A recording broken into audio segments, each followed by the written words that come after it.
Hello there! Today we're going to be talking about integration by substitution, colloquially referred to as U-substitution. When we're first learning about antiderivatives, it doesn't take us a long time to find functions that don't have clear antiderivatives. Sometimes we won't be able to find the antiderivative, but you'd be surprised how many times that we can, and all it takes is a little translation. The key to success in these problems is staying organized. The guidelines on your screen will help you accomplish this. The goal of integration by substitution is to take something that looks relatively complicated and make it look familiar. One way to achieve this is to translate from x's into a different variable, usually the letter u. Naturally, the first thing we're going to want to do is figure out exactly how that translation is going to work. We do this by allowing u to equal some expression within the integrand. Which expression is going to depend on the specific integrand. However, if you have something that is in a denominator under a radical or in the exponent position, those are good places to start.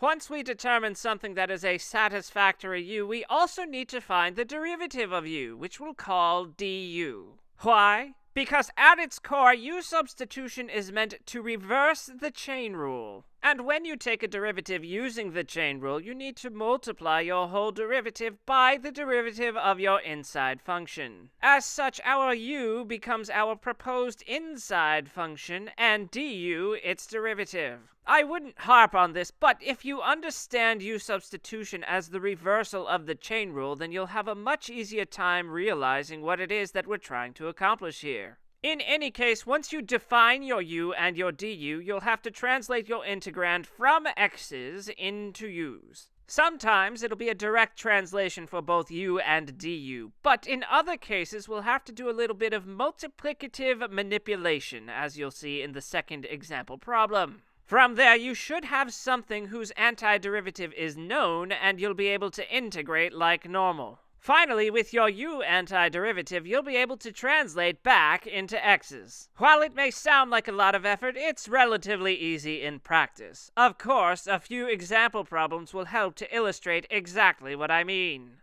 Our first example is going to ask us to find the antiderivative of 5e to the 5x. Notice that e to the 5x is not usually considered something with a clear antiderivative. As such, the first thing we'll want to try is using U-substitution. First, set up a dictionary defining u and du. In particular, we start by trying to determine which expression in the integrand to use as our u. We have an unusual exponent here, so let's try letting u equal the exponent of 5x. Du is going to be the derivative of this 5, and then for the sake of our translation, we will put dx with it. Our next step is to translate, but if you look at the integrand, that doesn't seem to be possible. A little rearranging will help us see that we have all the ingredients that we need. Since it's multiplication, we can move the 5 to the other side of the e so that we get e to the 5x times 5 dx. And now look, we have a 5x that we've already defined as u, and we have a 5dx that we've defined as du. This is going to be a direct substitution.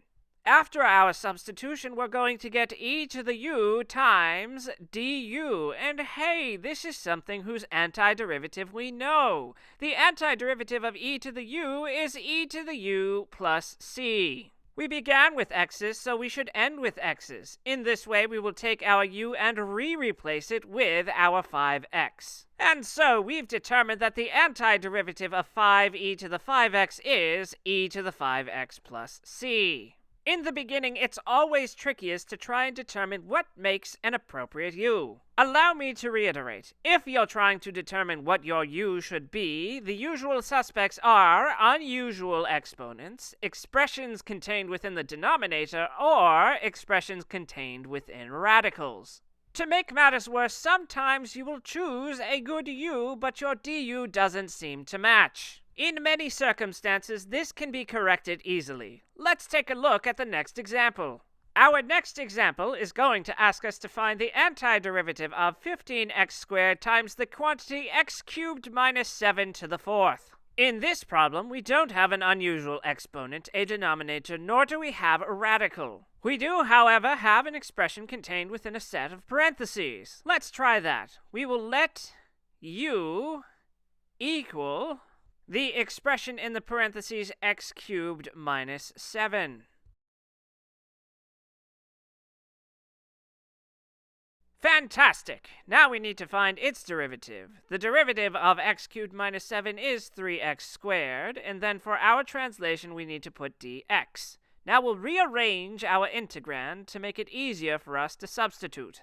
Again, because we have multiplication, we can take our 15x squared and move it to the other side of our parentheses. This gives us a new integrand of x cubed minus 7 quantity to the fourth times 15x squared dx. Returning to our dictionary, we see that we have x cubed minus 7 here and here. That can be a direct substitution. The issue is that this doesn't match with this. We somehow need to turn our 15 into a 3.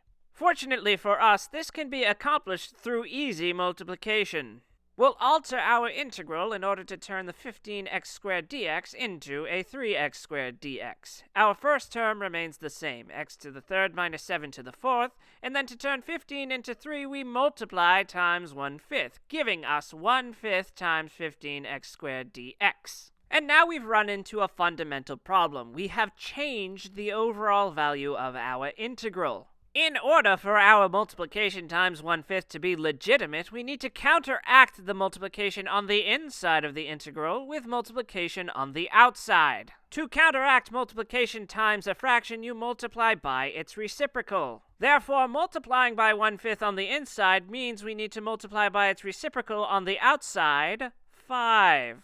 Of course, 5 times a fifth is equal to 1, and anything times 1 is itself, which means while we've altered the appearance of our integral, we haven't changed its overall value. Mission accomplished. More to the point, 1/5 times 15x squared dx is 3x squared dx. Now we have an x cubed minus 7 that we can replace, and a 3x squared dx that we can replace with du.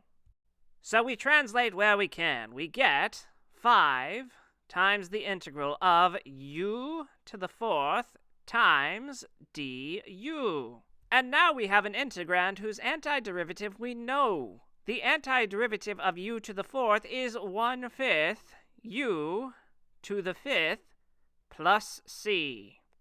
That 5 we were saddled with before is now going to be distributed within our parentheses. 5 times 1/5 u to the fifth is u to the fifth, and then 5 times a constant is just another constant. We're going to keep that as plus c. And now we're going to retranslate back into x's. We will turn our u into, parentheses, x to the third minus 7. Which gives us a final antiderivative of x cubed minus 7 to the fifth plus c.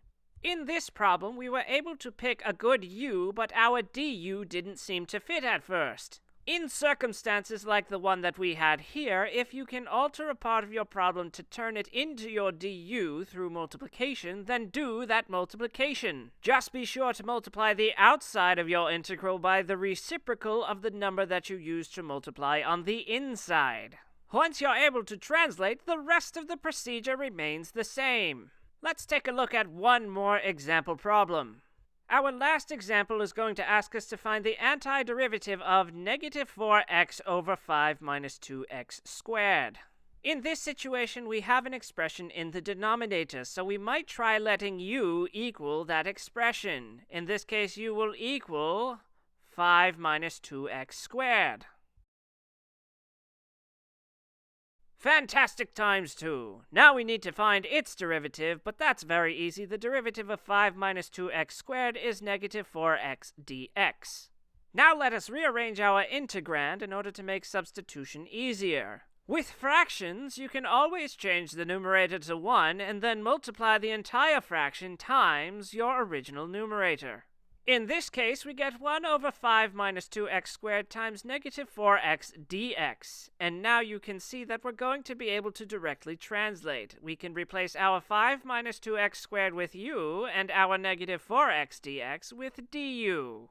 And translate we shall. We get the integral of 1 over u times du. And once again, we know the antiderivative of this function. The antiderivative of 1 over u is the natural log of the absolute value of u plus c. Next, we're going to retranslate from u's back into x's. Our u was 5 minus 2x squared, giving us a final answer of the natural log of the absolute value of 5 minus 2x squared plus c. And how about that? A problem with fractions was actually easier than a problem that didn't have any fractions. Who knew that those existed? The reason for this is because we were able to directly substitute negative 4x dx with du, which is not something we were able to do in the second example problem. But let's not perseverate on that, shall we? To review, when your integrand is not something that has an obvious antiderivative, you might try doing u substitution. Start by defining u. If there's any question about what makes an appropriate u, look for unusual exponents, expressions in the denominator, or expressions contained within radicals or parentheses. Once you have u, define your du, and then you can translate. Remember, translation isn't always going to be a direct substitution. Sometimes you're going to have to multiply the inside and the outside of your integral by some numbers. You can return to the second example problem if you need more details on that. Afterwards, you should have something whose antiderivative you know. Take the antiderivative like normal and then replace your u with your x expression. And that is it. With this information, you should have a promising start with integration by substitution. Thank you all for coming, and we'll see you next time.